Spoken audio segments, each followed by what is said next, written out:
Welcome everyone to CG seminar number 195, and a pleasure to again invite Peter Scott to the microphone. Peter, a founding researcher with CG, a tower of strength for us in the UK in higher education studies, who's now taken his work to Scotland, where he is the Fair Access Commissioner. Before I introduce Peter properly, let me run through the webinar protocols. The webinar is being recorded, and you will be able to access the outcome through YouTube and through the CG website within 48 hours. And we also record the chat, which we post on the CG website as well. Now, once the webinar starts, keep yourself muted so we cut the background noise, unless you, of course, we're at the stage where you are in the Q&A and about to speak. And you can turn off your camera during the webinar, although, again, it's a good idea to turn it on before you enter the Q&A discussion.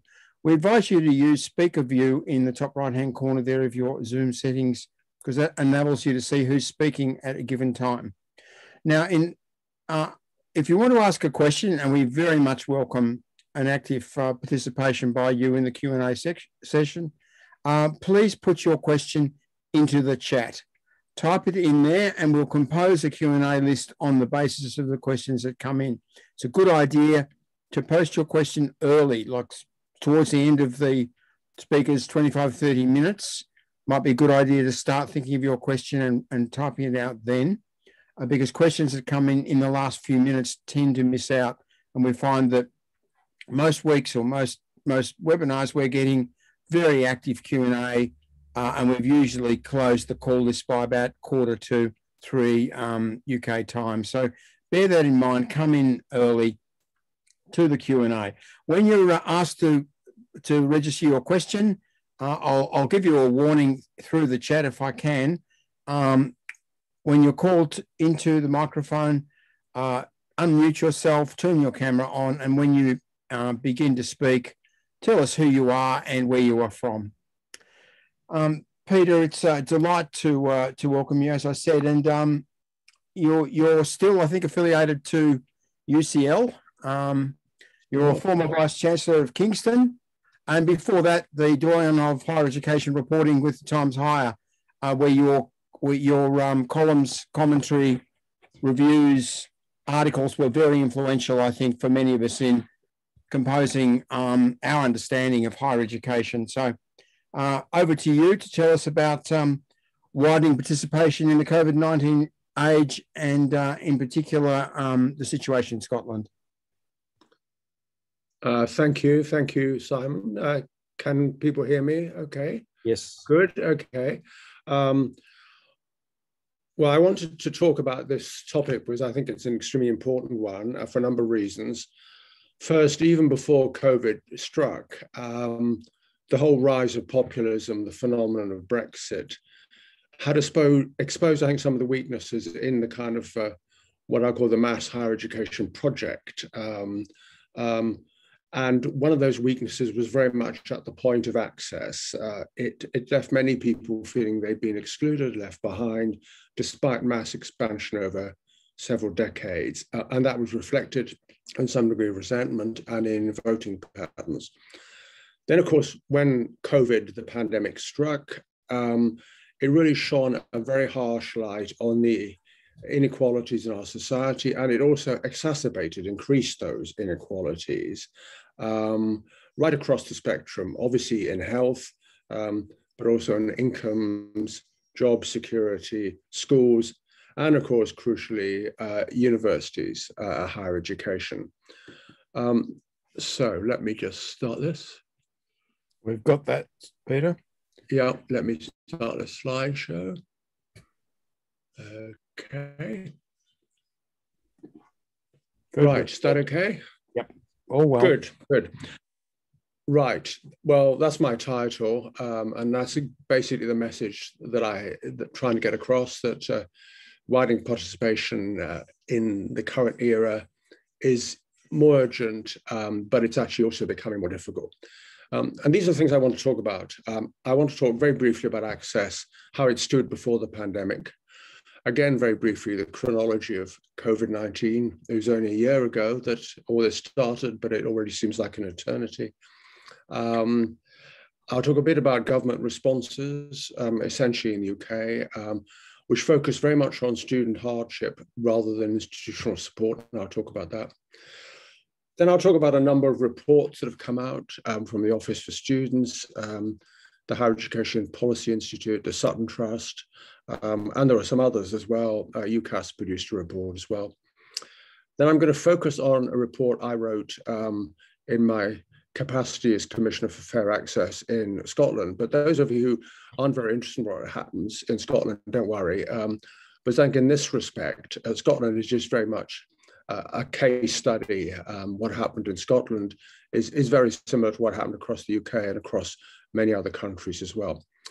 Then I'll go through some main themes, and finally, I'll just briefly refer to unresolved issues.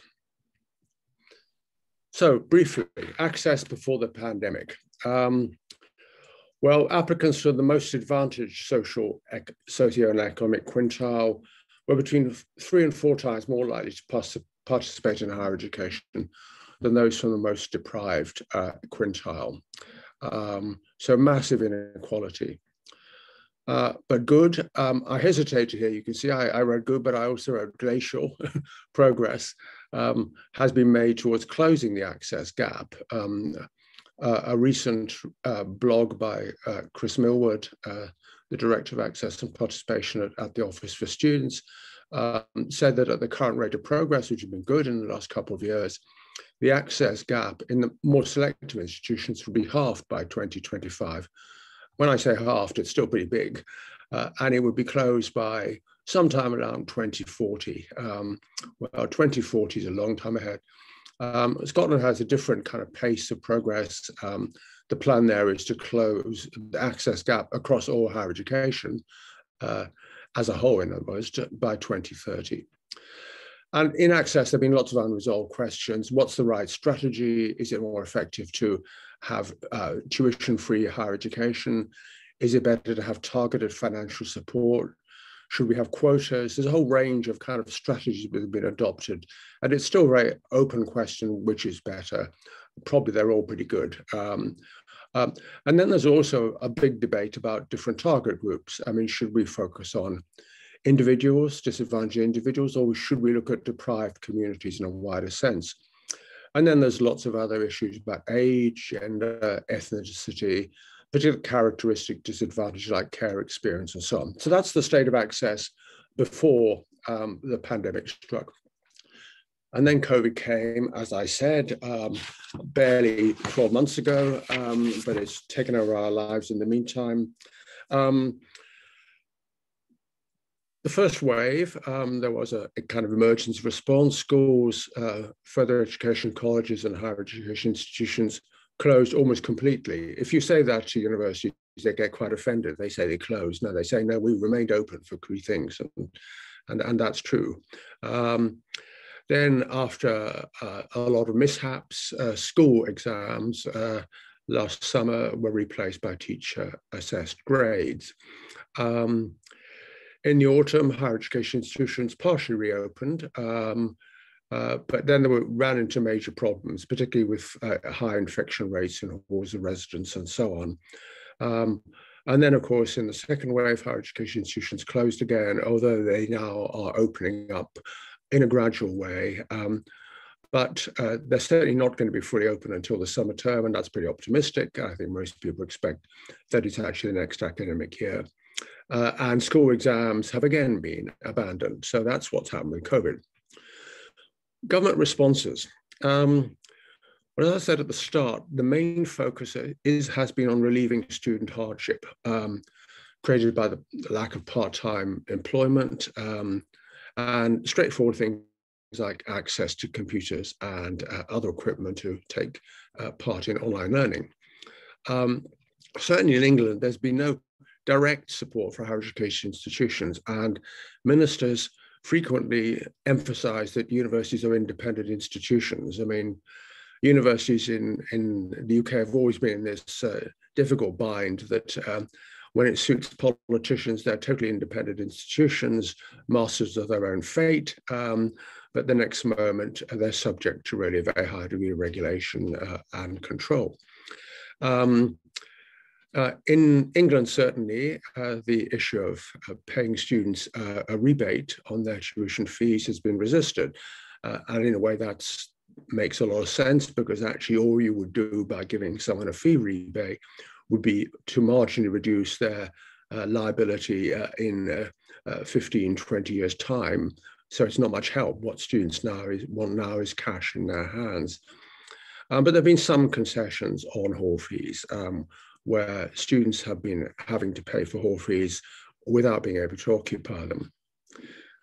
In Scotland, of course, where they don't have high tuition fees or any tuition fees for Scottish domiciled students, there's been some direct support to institutions, but it's been pretty limited, I would say. The UK government has brought in some measures to produce a greater degree of flexibility for international students, delayed access to the UK, a more lenient visa regime, and so on. But, sorry, I have to put this in because I'm such a strong opponent of Brexit. There's been no retreat at all from the damage that's going to be caused by Brexit. We, in a sense, have yet to confront the serious consequences of Brexit, which would have been serious, I think, even in normal times for higher education, but they're going to be really, really tough under current circumstances. Then there have been a number of reports. HEPI produced just before Christmas a report on student views of the impact of coronavirus on their higher education experience, at least in the first half of 2020-21. The Sutton Trust has produced a couple of reports, COVID and the university experience, and then a second one called the University of Life, which focused much more on kind of the informal graduate skills, softer skills, that students get from attendance at university, which are being compromised, particularly for students from less socially advantaged groups. And the Office for Students has produced a rather different kind of report called Gravity Assist, Propelling Higher Education Towards a Brighter Future, which the former chairman of its board, very much in the spirit of the revolution which he's been calling for and predicting in higher education for several years, if not decades now. So here we are, just to show my skills in pasting things into PowerPoint slides. Here are the reports themselves. And it's this one I want to focus on a bit more. This is a report I wrote, which came out just right at the end of the year, on December the 30th, on the impact of COVID-19 on fair access to higher education in the Scottish context. But let me emphasize again, the context of Scotland is not that important, because I think many of the points I'm going to make would also apply across the UK as a whole and across many other countries. This, I need to emphasize, was written in a kind of semi-official rather than a kind of a research capacity. So it's slightly different from a conventional research report. It's also at times maybe a bit sort of journalistic reporting, because what I've tried to do is let the voices of institutions and the concerns they have come through and rely on what they have to say about their predicament, how it actually is for them, rather than actually produce something which is perhaps more analytical. It's obviously different from the other reports. The HEPI and Sutton Trust reports looked very much, they were based very much on surveys of students' views. Mine is very much the experience and also the responses of institutions to the emergency they faced. And the OFS report, as I mentioned, is different again. So the main topics that I want to talk about are these. They reflect the kind of issues which I raised in the original letters I wrote to the universities and colleges in Scotland. It was a bit more than a checklist, a bit less than an interview schedule, if I can put it like that. And also it reflects the structure of my report. I think I probably passed over just to say roughly what I did. I mean, I sent a couple of detailed letters to every higher education institution in Scotland. 19 of them, 17 replied. Some of them replied in a great deal of detail. and slightly under half the colleges responded. And I also wrote to the Funding Council, the NUS, UCU and others. And I had a number of follow-up Zooms or Microsoft Teams meetings. Right, so outreach.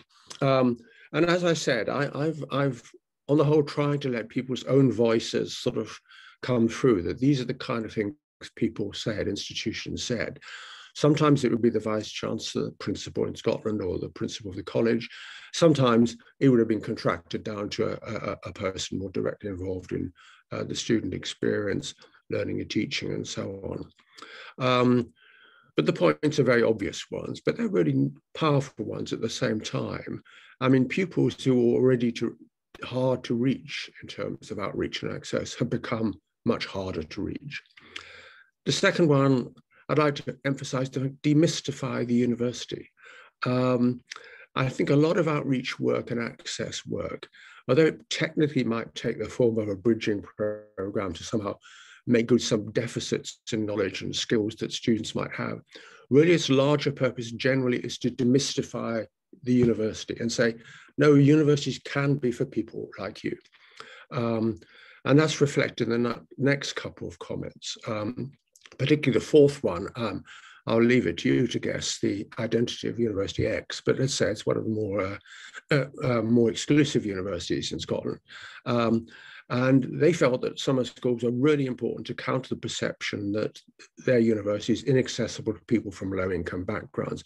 Well, actually, it is quite inaccessible for people from low-income backgrounds, but let's move on. But of course, it's not all bad news. I mean, some people felt that moving online offers the opportunity to scale and increase reach. And that's always been a tension, I think, in outreach programs, that on the one hand, they need to be kind of personal, intimate even, very human scale, very focused.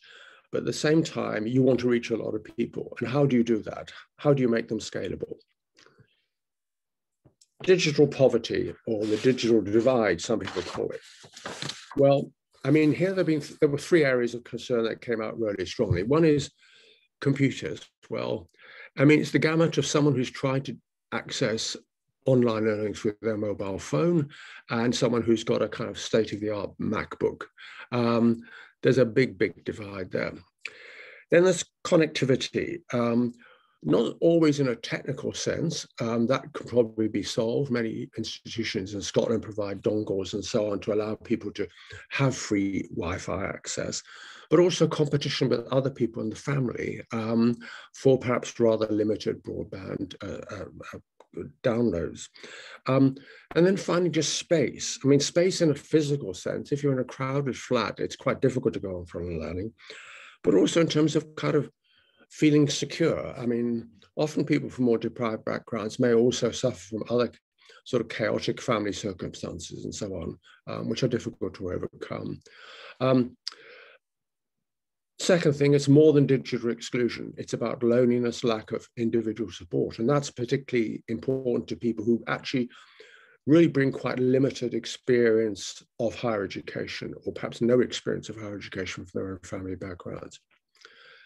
And the third point, I mean, I haven't identified this, but actually it's interesting enough, this has come from the Funding Council. And they said, well, access to equipment and broadband are the most obvious issues, but actually arguably they're the easiest to solve. I mean, you can solve those problems. It's the less intangible things. And the final quote I've included was from actually a college, and I thought it was quite a good quote, and they just emphasized, this was in a Zoom meeting, that using technology, the idea that kind of younger people are very tech savvy, well, it's true at one level, but they use it for social media and other forms of things like that. They don't use their technology for online learning, and that's really very a different thing entirely. Coming to online learning, obvious points. This is not a level playing field. There is a sense in which a campus experience is a kind of equalizing experience, despite the inequalities you see between students. Like school attendance is also an equalizing experience. And once people are thrown back on their own family resources, all the old divisions are increased. And then there were some other things which were important, I think, were that I mean, one is the sense of security, which came through quite a few times, that some people don't have very secure environments in which to study, very stable environments in which to study. And I'm sure we've all experienced our own life situations when you're preoccupied, interrupted and so on. And that doesn't produce a kind of a thing that's conducive to learning. But again, there were some positives. There was one institution that thought moving online can provide opportunities to contribute positively, reducing inequalities and enhancing access. And the final one, perhaps a particularly Scottish point, because of course you have the Highlands and Islands, which are very sparsely populated by UK standards. It has the potential to produce greater parity of experience among students, especially in more rural communities. Student experience. The first comment I thought was quite interesting. This actually comes from not actually Scotland's oldest university, but its largest university. And they were worried that there'd been a flight from halls of residence because they were seen as dangerous places into more self-contained, arguably safer alternative accommodation, increasing learning difficulty, even among a rather elite and well-prepared student population, following the shift to blended learning. Isolation, again, a large increase in requests for interruption of studies. And they felt that all this added up to a kind of eroding a sense of belonging to a university. And I think that's an issue that hasn't really been explored. What about the campus experience? What does it mean? And we can identify some of the things. You know, there's obviously the formal learning, face-to-face teaching and so on. There's all the learning infrastructure, libraries, etc. There's the social environment and the peer environment. But all these things make being a student very much linked to being in a place.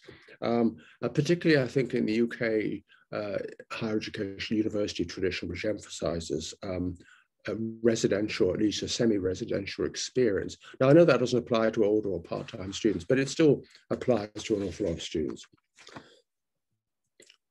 Mental health. Well, the interesting thing about mental health, and many people said this to me, that in a sense, it was already an epidemic before COVID. There's a quite separate mental health epidemic, which has been really gathering force in higher education for at least a decade now. The number of students seeking counselling and other forms of help has really increased. And here there was a mixed picture. Some institutions said, well, like the first one, although it's been increasing before, now it's gone through the roof. But then other institutions said, no, in a strange way, actually, there isn't the same demand. Now, that might simply be that students don't have the access, face-to-face access to counselling, and they're more reluctant to engage in kind of online counselling. Loss of focus, missing the social dimensions. Zoom is mentally draining. Well, I'm sure we've all experienced that over the last year. But as I said, mental health was already its own epidemic before COVID. And interesting enough, it was reported to me that some students actually feel relieved from the stress of campus attendance. But for some people, particularly those with various forms of handicap and distress, suffering various forms of distress, actually being on campus can be quite stressful. Financial hardship, pretty obvious, I suppose. And this is where the bulk of government interventions have been focused. But just the second one I'll just highlight. Again, this is a very large university in Scotland, one of its largest. Not the one I was talking before, the other one, if I can put it like that.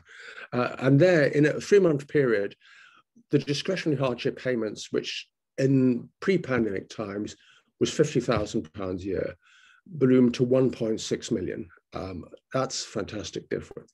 Now, that was a relatively well-off institution that could afford it, but not all institutions could afford that. The third point I think was interesting, that hardship funds were used for a whole range of things, food, utilities, and this actually came from a college, even students using it for funeral expenses.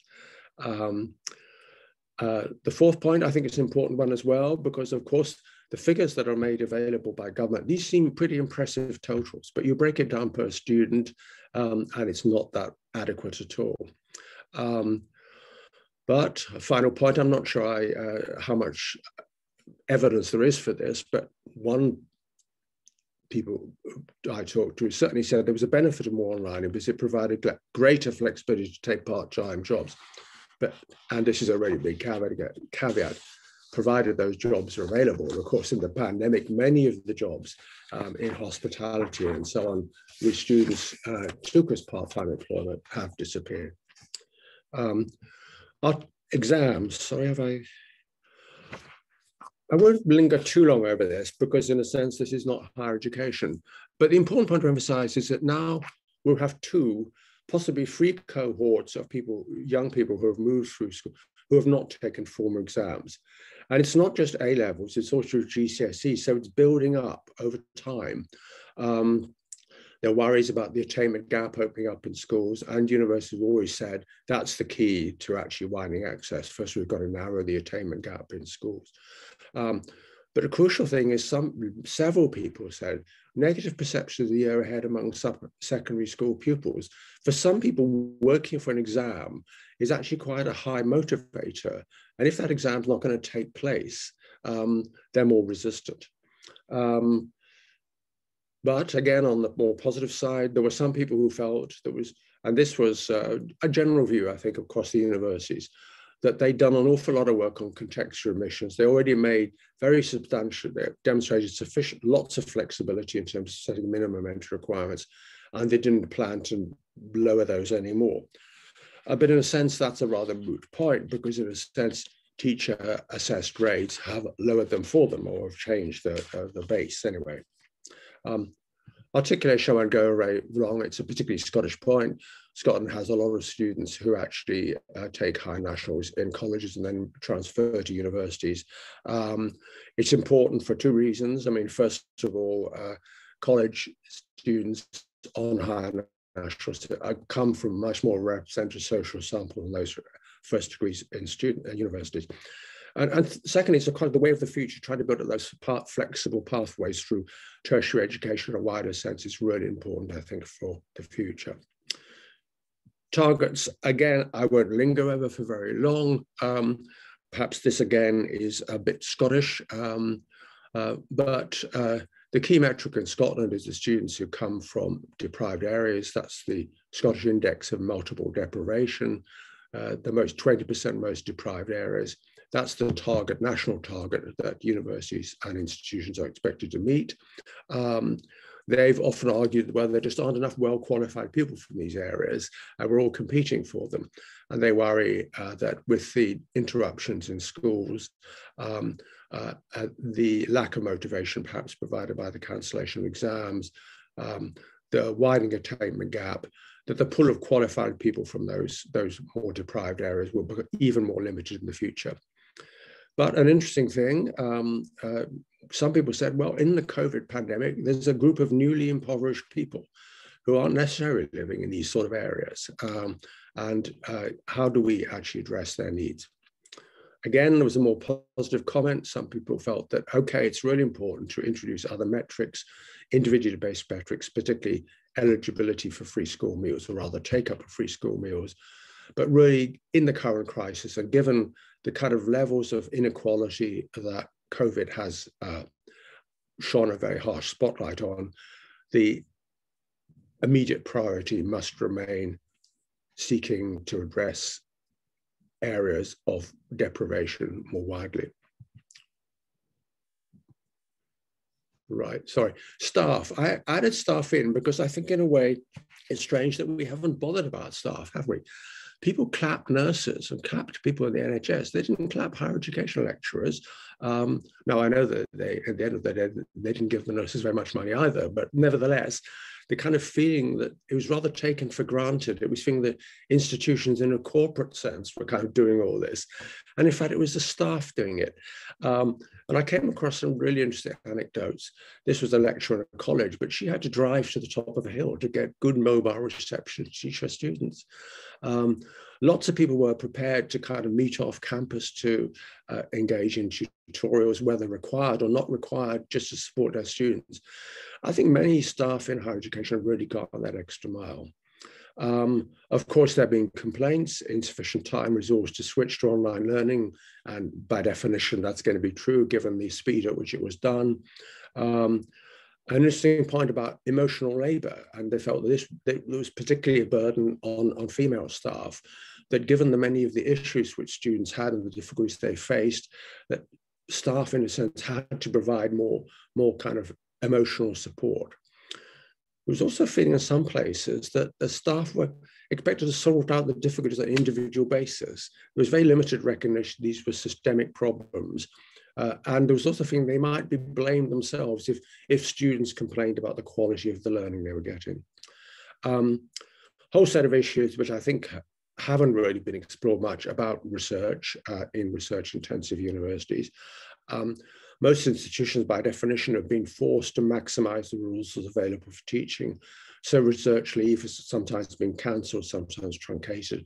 But at the same time, I was told you still had to perform at the required level to do well in the ref and so on. And there was a bit of a worry that the COVID emergency would be used to cover for restructuring, but I'm not sure there was too much evidence to support that. So I'm going to end now. These are just unresolved issues which struck me as important ones. I mean, first of all, the emergency shift to blended learning that's taken place in the last 12 months. How's that going to turn out? I mean, there are obviously some people, and I would say the Office for Students in their latest report were sort of on that side to some degree, that this is a kind of long delayed reform. We should be moving faster and further in this direction already. And COVID, one of its upsides is it kind of turbocharges that movement. And then there's the other view that no, there's a desperate feeling we want to get back to normal and see each other and so on. And I guess we all feel that to some extent. And it's the war between those two different things and how's it going to play out really. So in one way, I think COVID has actually given us an awful lot of very quick order, short order experience in how you teach students online. But at the same time, it's produced an incredible nostalgia for the way things were. Secondly, a big issue, I think, is reevaluating the campus experience, which I've talked a bit about briefly already. But think of the analogies. The high street is doomed, everything. The office, people won't go to the office anymore. Now, is something similar going to happen to the campus? I sort of doubt it for some of the reasons I hinted at earlier. Then, is this going to have any impact on the way the state governments see their responsibility for supporting higher education in connection to fees? Obviously, in the context of England and in Scotland, the context would be rather different. It would be over the planning, the cap on student numbers. What are the state's responsibilities here? I mean, just to provide some emergency funding and then sort of walk away. And then finally, something which hasn't been much discussed, I don't think, what's internationalization post-COVID going to look like? Not just because of the short-term restrictions that COVID has required, restrictions on international travel and so on, but the other crisis of our age, the climate emergency. I mean, how's that going to pan out? Is it sufficient enough to say, well, we're going to make our internationalization a bit more sustainable? We're going to try and reduce our carbon footprint when people travel around the world, or are more fundamental changes going to take place? I think I'll end at that point, and I hope that you have some interesting comments and questions. Anyway, thank you very much for listening. Thank you. Yeah, thank you, Peter. It's been a really good time, hasn't it, to take stock in relation to higher education, the pandemic. We're a year in, and many of the issues are settling. We can see what the problems and issues are, and the silly speculation is about total transformation or everything springing back to normal have both receded. So we're able to be more specific about the experience now. Now we've got about a dozen people lining up to ask you things and say things to you, seek your response. And I think when we get to a certain point in this Q&A, we're going to take a bunch of questions and compress them a bit that way, and then give you an omnibus answer at the end of the webinar. But we'll go one-to-one Q&A for a little while. I'm going to ask you one question before we go to the call list. If you were asked by ministers in both Scotland and the UK to suggest one thing you thought that would help a lot, one policy reform, one policy priority, what would it be? Well, I guess at one level it has to be money. I mean, I think that the money that's been made available is inadequate, and I think broadening out the money to see not this simply as a question of student financial hardship, but see as a whole wider set of issues. Now, some of that's been addressed. I think governments have helped with kind of purchasing laptops and things like that. Although a lot of it actually, I think it's been institutions themselves have had to take the primary responsibility. But another point, I think it's the third of the kind of unresolved issues I think I try to highlight. I mean, does all this really quite radical experience we've had in the last 12 months, does that mean that the state has to rethink actually how it's been supporting and funding and regulating higher education? Or is it just not relevant at all? Is it just going to all blow over? I think that's something. And I'd like to think government ministers were thinking at least a bit about that, rather than they are in the UK in the context of English higher education, sort of rather silly ideas about kind of woke culture and so on. Mm-hmm. Our first question from Denise Hawkes. Denise. Hello, I'm hoping you can hear me. My understanding is that in Scotland, WP issues are rather different to do with being rural and remote rather than sort of inner city, social class and race. And I just wondered about the kind of transferability of your findings. And I think on your last slide, that came back to me again also because kind of the commuter students bubble, I don't know to what extent they feature in the sort of findings you have, and they have been particularly keen to be on campus, at least in the university that I'm in. Thank you.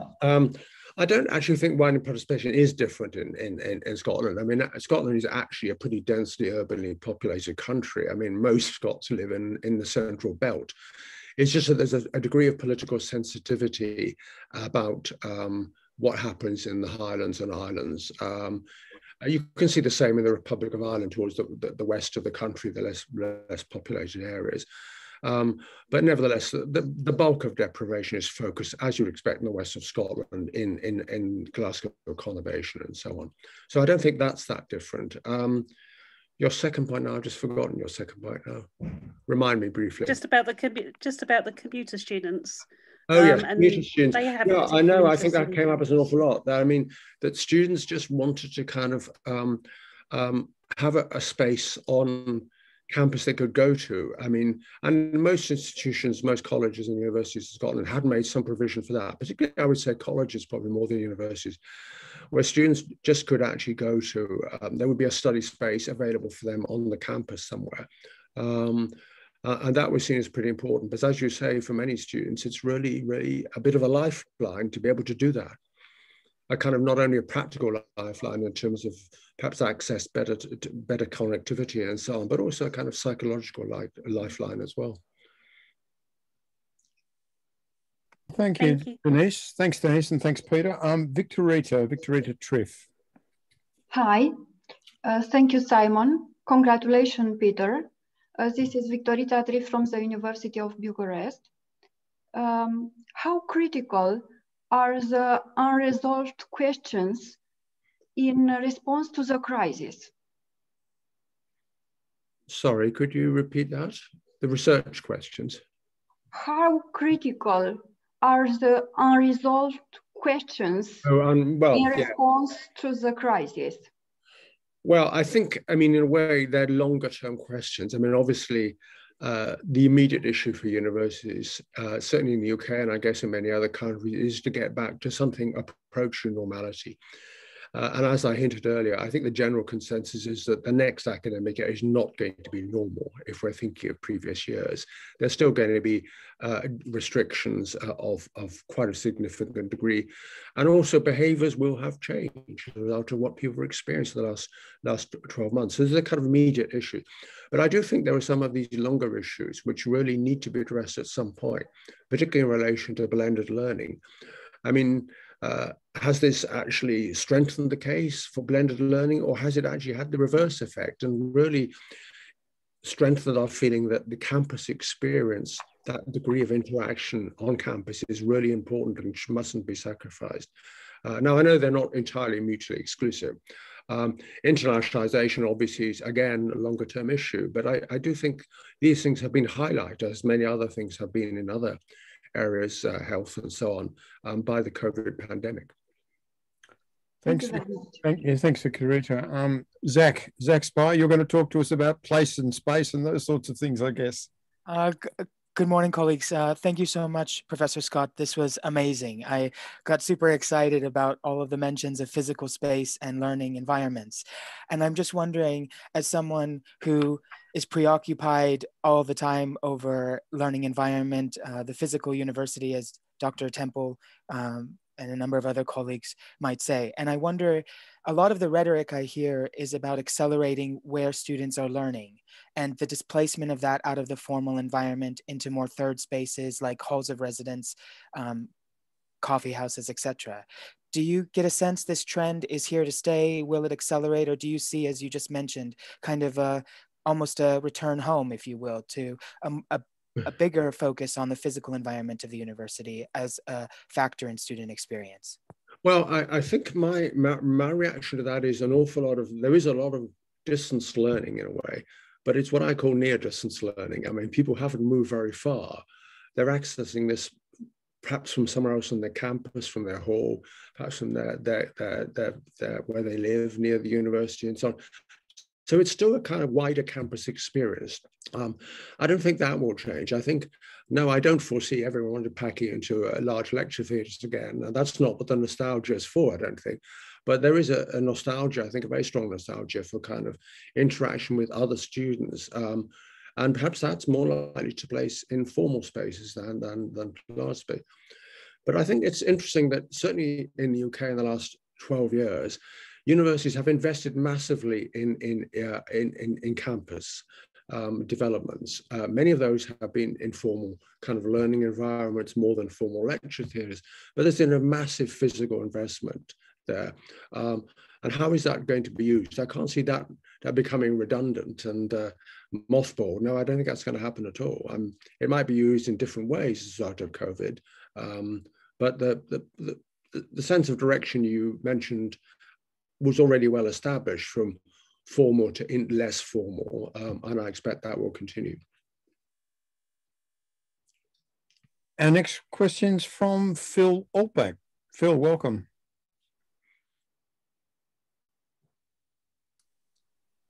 Thank you very much. Two little observations and one big question, which you sort of, Peter, have alluded to already.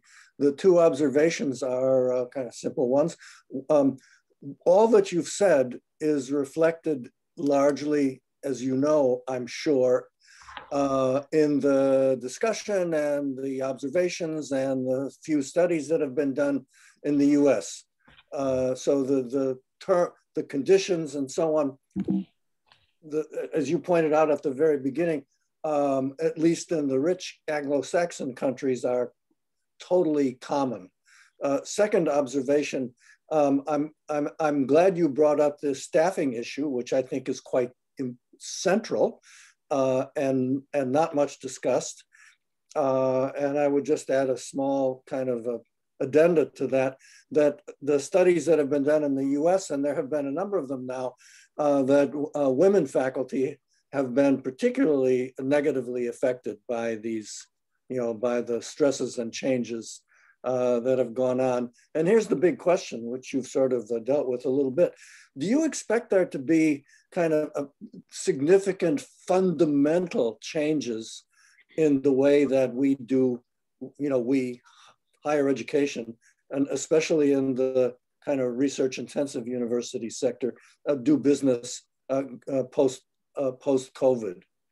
Because as you know, there are lots of, if you read the Chronicle of Higher Ed in this country and some other places, a little bit in Times Higher Ed, maybe a little less, lots of people are running around and saying, this will be the beginning of a major fundamental revolution in higher education. I don't believe that, but I wonder what you who have actually studied it know. Yeah. Well, I suppose I'm reluctant to believe there's going to be some kind of revolution of the kind that people predict for the high street and the office. So I'm not sure the higher education is quite like that. But nevertheless, I think there are going to be some really important, what I call slow burn, slow fuse kind of issues, particularly the shift to blended learning, because there are advocates and enthusiasts who feel the university could probably move offline completely and you could sell off the campus and make a lot of money. There are other people who really treasure the kind of campus, the residential experience, and different institutions and different kinds of students want different kinds of things, of course. But I think that's an issue which really we're going to have to think about much more seriously. And I think we'll see it in rather sharper terms. But I think there will be people who say, no, we must move really fast here. And there are other people going to say, no, we really want to get back to the way things were, that very powerful nostalgia.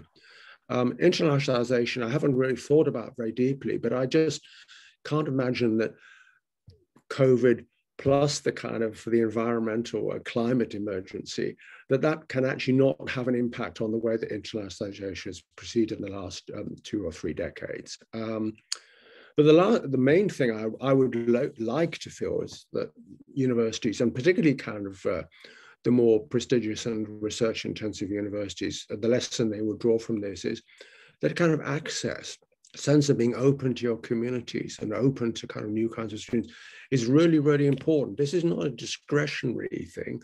This is an essential thing if you're going to try and preserve the character for the university. And I would add the character of our democracies as well.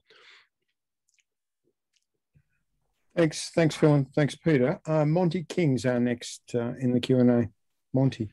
Thanks, Simon. And thank you very much, Peter. It was a really, really fascinating talk. I guess Zachary earlier talked about space, and my question relates more a little bit to time. And I think I'm really talking in terms of the blend of different types of learning experience we can offer to students. I was struck by, during COVID, how quickly many universities moved to Zoom and other conferencing tools, and this idea that the virtual lecture, that everything had to be live and synchronous. But I wondered whether actually one of the biggest lessons we could learn from the pandemic was the benefits and the affordances of moving to a more asynchronous form of learning, that not everything has to happen with the lecture telling you to do this thing right now, that the effective use of a good virtual learning environment can help you to curate that experience for the learner. And what in effect that means is that you make far more of the face-to-face element of the blend, be that virtual or hopefully very soon face-to-face. So just wondering, just as in terms of some of the benefits, if you like, to come out of some of the better practices that have emerged post-COVID. Yeah, I think that's certainly true. I mean, actually, I don't think we've actually used some of these new tools in a very imaginative way. We certainly haven't used them in terms of allowing people to access at different times. I mean, this seminar is being recorded, but there were still some people probably staying up pretty late at night or having got up pretty early in the morning to attend it. Well, what kind of sense is that?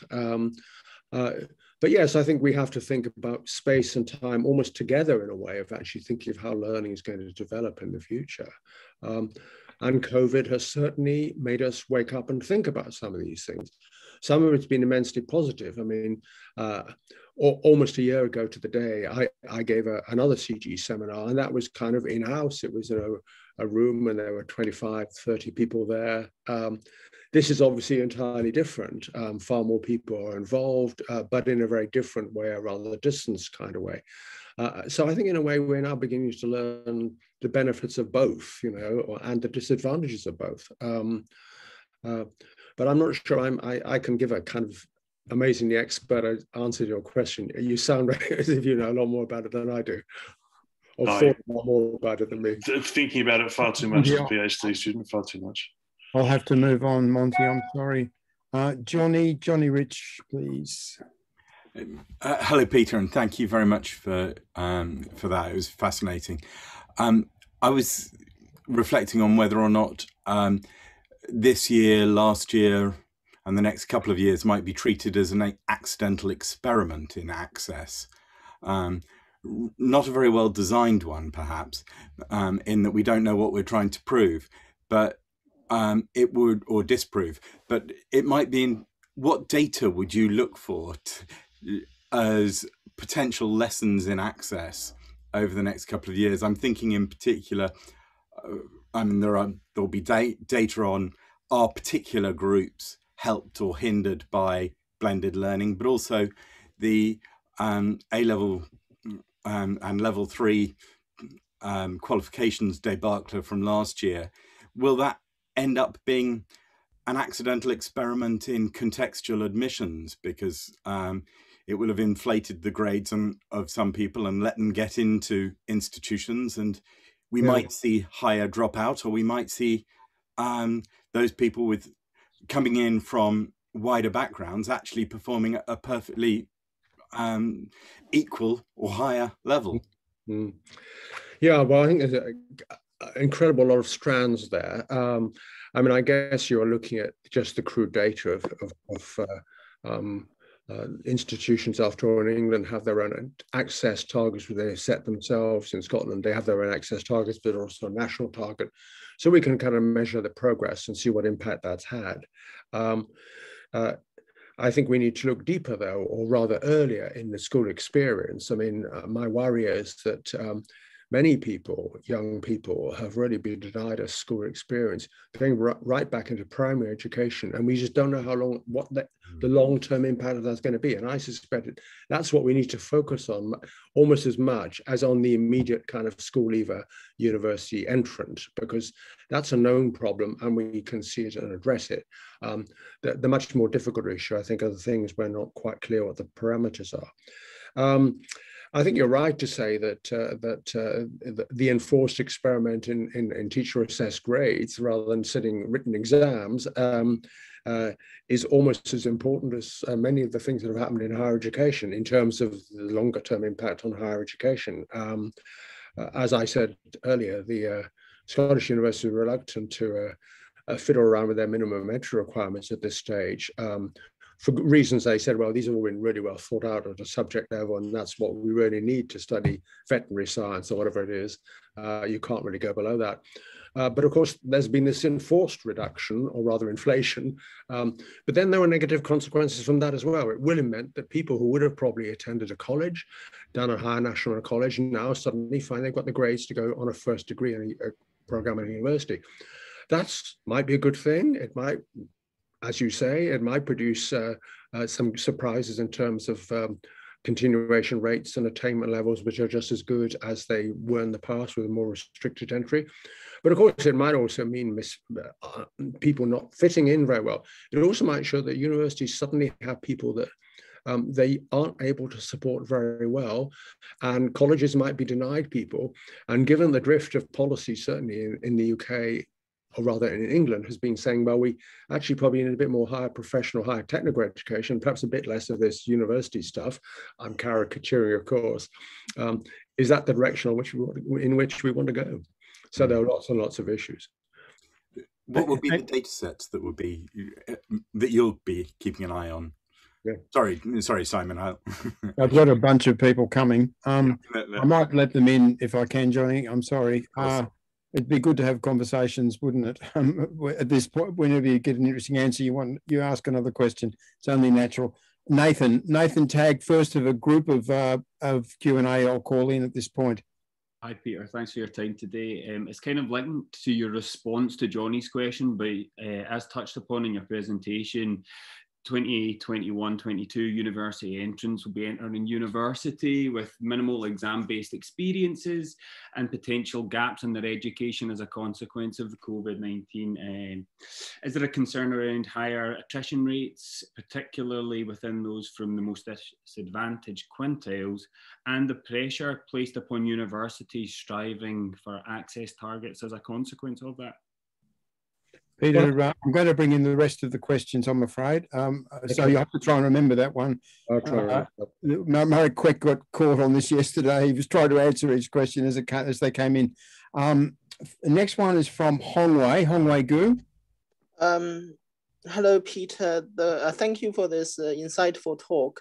My question is, as you know, the closure of schools and the colleges meant hundreds of activities across the country was stored, rearranged, or cancelled overnight. So my question is, what does outreach activities rely on among potential applicants from more socially deprived backgrounds? Thank you. Next is Juliet Turabian. Yes, hi Simon, hi Peter. Thank you very much for this fantastic opportunity. My concern is about how online teaching and learning has had an impact on academic freedom as well as the quality of the content. I know many of fellow academics have not felt that usual freedom of the classroom to share personal anecdotes or controversial ideas, let's say, in recorded online classes, which could eventually be taken out of the context and perhaps used against them. So my concern is about how we are going to re-establish or reinvent university post-pandemic. If our classes are limited to transfer of facts and figures through online classes, then what would be the future of university and its meaning, and how this could in fact create another sort of graduates after this pandemic, rather than what the university education should usually create. Thank you. Next is Bev D, who will be followed by Bala Subramanian. Bev. Hiya, thanks. Mine was more of a point than a question, really. It was just that I noticed an omission when you were talking about staff. You were talking at one point about the university academic staff, but I just wanted a reminder in there about the access and widening participation staff at the universities. I work in the team at UCL, running summer schools, working with schools, working with the Sutton Trust, in consultation with government, etc., and lots of external stakeholders. So really there was sort of a point that was kind of missing, I felt, in the presentation, but also just to say on the last point or two that was talked about grades from teachers, is that obviously I think most people know that WP students in schools are often under-predicted in their grades in A-level and Scottish Highers, so it can actually be an issue as well. Thank you. I'll just bring in one more, Peter, because we're just about on 3 o'clock. It's Bala Subramanian. Bala. You'll need to unmute. Sure. Okay. Sorry. My question is about academic development activities within the universities. In the normal circumstances, there are structures which try to equip staff with skills in teaching, or even people who are doing research, how they could become classroom teachers and so on. So there's a whole structure of staff development, academic development in the universities. Now, how has COVID affected them? And also suddenly they were asked to provide new skills, and has the sector coped with that better or in a proper way? Now, apologies to Mutia and to James. I think we'll have to hold you to the next webinar because we've run out of time, but Peter's now got half a dozen answers to give. Okay, right. This is a bit of a memory test, but I'll try and give an answer, some kind of answer to all of them. First one was about attainment levels and continuation levels, and if you have an influx of apparently less formally well qualified students, what might that impact be? Well, of course, that's always been a very high degree of nervousness about that issue, and it's acted as a kind of brake on fair access. I mean, it was actually a Scottish minister that who first appointed me, who said to me, you know, access is not access to the freshers' fair, but access is access to the graduation ceremony. You've got to do it all the way through. And that, of course, is the argument about minimum entry requirements, that there are certain kind of subjects that you really need a certain core basic knowledge before you can actually perform at a university level. And that nervousness is not going to go away. I think in a way the kind of enforced experiment with teacher-assessed grades is going to increase that, the pressure, the nervousness there, and make universities perhaps a bit more conservative in their approach. But it's you know, it's inevitable, really, that we have to confront that issue. I think we probably need to be more open-minded about the subjects in which the amount of predetermined knowledge that's required is perhaps exaggerated. Perhaps there are sometimes greater rigidities there than are really justified in terms of the kind of cognitive skills that students need. And if you look in detail at individual subjects like medicine, I mean, what they've actually required and what they value has really shifted of their own accord, not enforced by outside.